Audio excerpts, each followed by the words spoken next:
your vision, separating culture from ancient religion, watching the tranquil turn into strife, feeling the quality slipping from life. So seize the opportunity wherever it's showing. If you wait or hesitate, you'll surely be blowing, moving like the wind because there's no time to spare. Either victory here or paradise there. Moving like the wind because there's no time to spare. Either victory here or paradise there. Inquisitive, divisitive.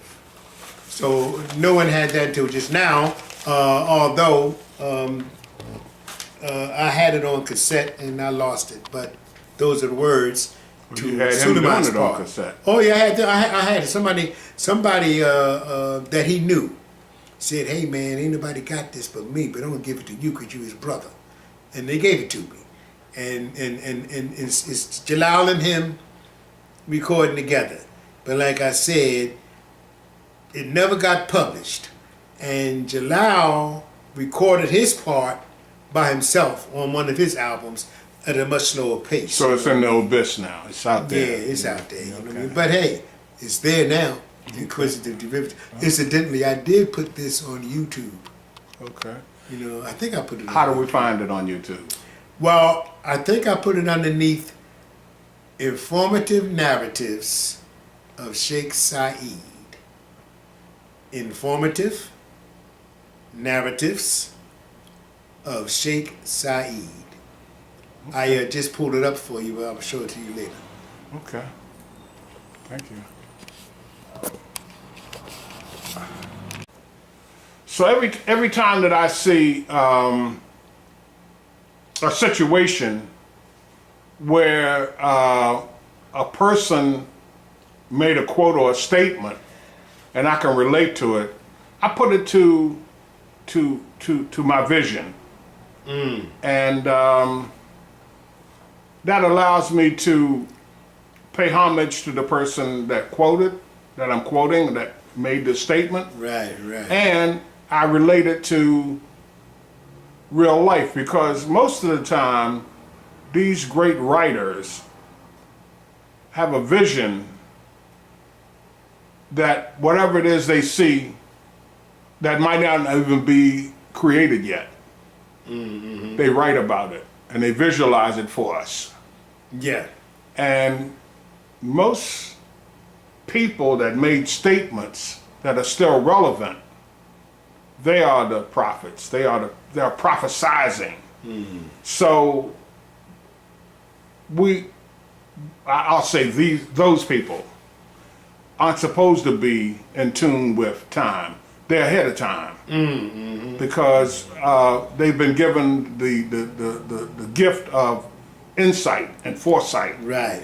And so what they do is they honor the Creator by making these visions available for us for the end of time. I don't see Suliman, Brother Jalal, any of the poets. I mean, I quote them constantly.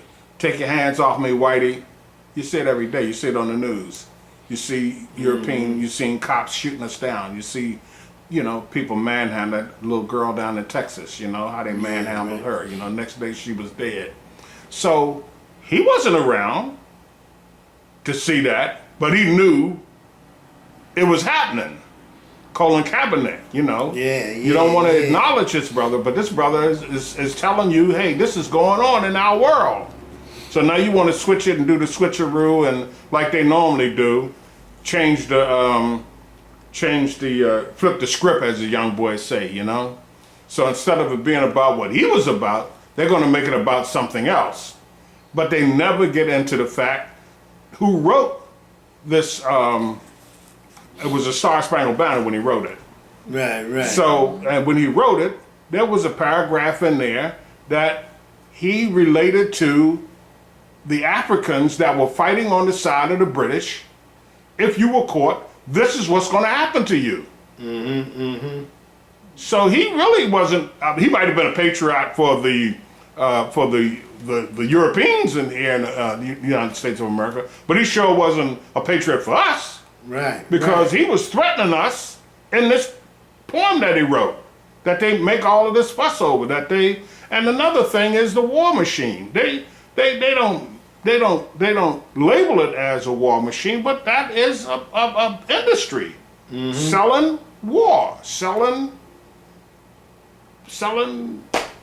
war, selling murderous tools, selling something that will kill you.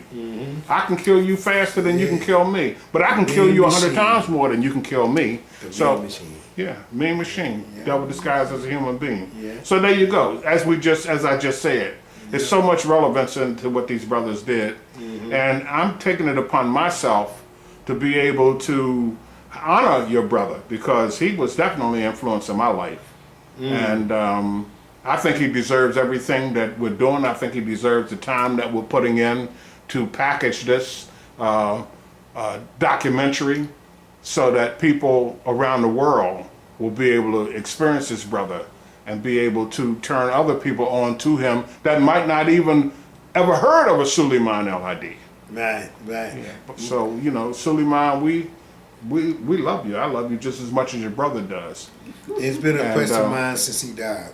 Yeah. Frank. So you got something for me, brother? Well, listen. I tried to stay out of this and let it all be on you. You mentioned take your hands off of me. He did that on the album. He did it on the album Chastisement, but he did it in one. The poem is the name of the track is Hands Off, but it's actually a trilogy of poems that leads up to Hands Off. Okay. I think you might have mentioned that in the last interview. So let me do that for you. Yeah. Tell me not that I'm a dreamer for the things I feel and see, or that nothing can be accomplished from the things I wish to be. Tell me not that I'm fanatic for the things I feel inside. They are flowers of oppression, born of pain I cannot hide. Do not look upon my actions as the acts of one insane when I take up modern weapons to avenge my father's name. Let your eyes scan o'er the ghettos through the books of history, then you'll understand this feeling and just how it came to be. Sure, I must admit I'm bitter for the precious blood I've bled and for the years of cruel oppression that you've heaped upon my head, for the rape of my grandmother and the mulattoes that you've left, for the many years of slavery with its legacy of death. Tell me not that I'm a dreamer. Oh no, it's you that cannot see. I am just another victim of a cruel reality. What manner of man is this, I ask, who roams the seven seas, who graces the sky and birds of iron and wander where he pleases, who walks into another's home and takes his property, then slays the man, his wife and child in the name of liberty? What manner of beast is this, I ask, who drops the napalm from the skies, then send my sons away to war to maim and kill and die? What manner of being is this, my friend? Needless to say, he's white.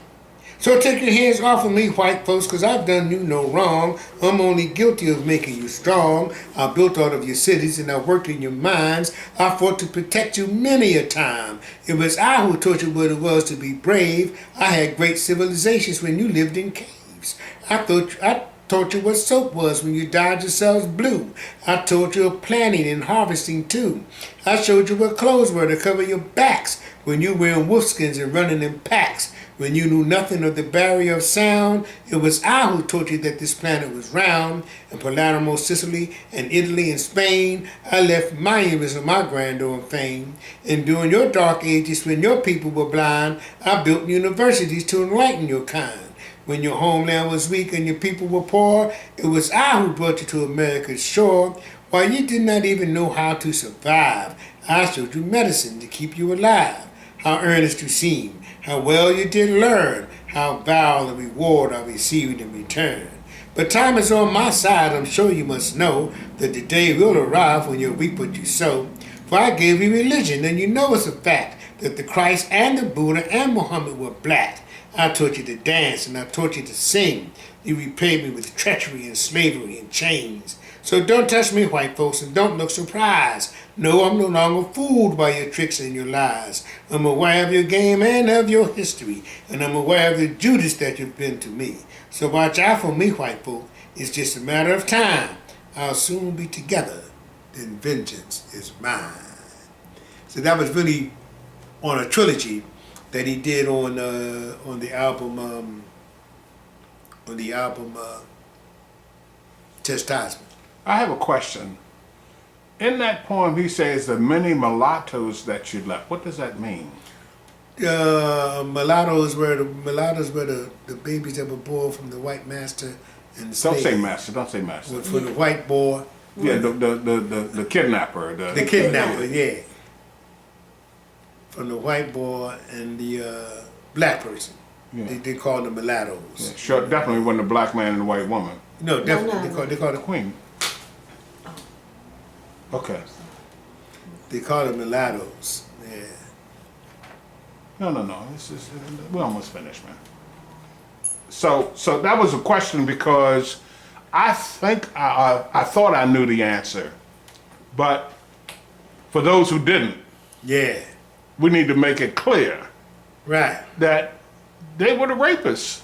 Right. You know, who do we have to call out to when all of this was taking place? Where did we go for justice? Right. Now it's like, man, you can't even look at a woman without her claiming that you offended her or you gave her a look that looked like it was a look, you know? Yeah. But yeah. back then, what about us? What about our justice? What about all that took place with us?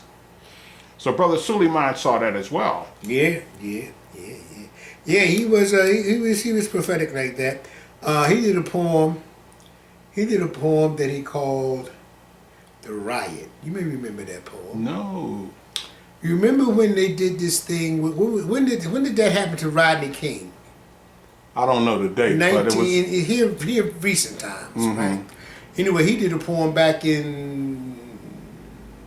Before that happened? Or Yeah, back in the early 70s. before the Rodney King... Yeah, definitely. Mm-hmm. And he did it because of what was taking place in the 60s, right? They called it a riot in Newark when the people arose as Oh, I one. remember. Yeah, that In was a big one. Boston and Detroit National and Guard. Cleveland and Oh, Watts, yeah. they fought back with firebombs and guns. What's the matter with these niggas, they said? They seem to be going wild. All of this fuss over one incident, a policeman killing a child. But why are they robbing and burning the stores? The merchant has been their friend.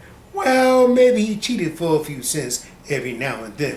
But what about the tenements that they're burning down in the slums? Some dog they call a slumlord would choose his income. But what a scare they received when the brother said, no, let's not burn the ghettos down. Let's break up in groups and firebomb and loot on the opposite side of town.